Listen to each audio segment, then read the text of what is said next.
வணக்கம் நண்பர்களே. இன்னைக்கு கணித வினாக்கு வந்துட்டோம். கணித வினால நம்ம பார்க்க போற கணக்கு மிதிவண்டி பற்றியது. மிதிவண்டி ரூ. 1800 விக்கிறாங்க. அதனால அவங்களுக்கு 10% நட்டம் ஆகுது. அவங்க 15% லாபத்துக்கு அந்த மிதிவண்டிய வித்திருக்கணும்னா, எவ்வளோ ரூபாய்க்கு வித்திருக்கணும்? இதுதான் கணக்கு. சரி, ஓகே. வாங்க இந்த கணக்க எப்படி எளிமையா பண்ணலாம் அப்படிங்கிறத நான் உங்களுக்கு சொல்லி தரேன். ரூ. 1800 அப்படிங்கிறது வந்து 90%ங்க. 100% கண்டுபிடிக்கணும். அப்படின்னா என்ன பண்ணணும்னு உங்களுக்கே தெரிஞ்சிருக்கும்.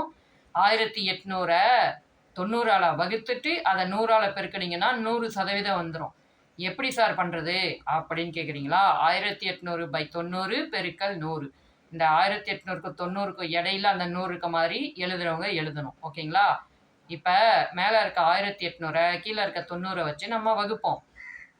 வகுக்கிறதுக்கு ஈஸியா 90ல ஒரு 0 இருக்கு, 1800ல 2 0 இருக்கு. இங்க ஒரு 0 இருக்கனால மேலேயும் ஒரு 0 கேன்சல் பண்ணிருங்க. 180/9 பெருக்கல் 100 இப்படி இருக்கும். இப்ப இந்த 9 வச்சு 180 அடிச்சு பாருங்க, 20ன்னு வரும். அந்த 20யும் 100யும் பெருக்குனீங்கன்னா 2000 அப்படிங்கிறது 100%.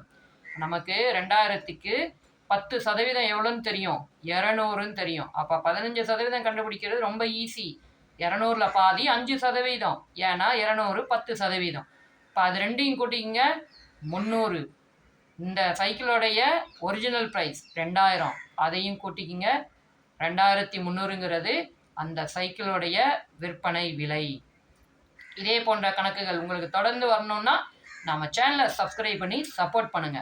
நிறைய வீடியோஸ் நான் சேனலுக்குள்ளே கொடுத்துருக்கேன். அது எல்லாத்தையுமே பார்த்து செம்மையாக சூப்பராக படிச்சுட்டே இருங்க. எக்ஸாமுக்கு தயாராகிட்டே இருங்க. இதே மாதிரி காணொலிகளை நான் தொடர்ந்து கொடுத்துட்டே இருக்கேன். இன்னொரு காணொலியில் உங்களை வந்து நான் பார்க்குறேன். பாய்.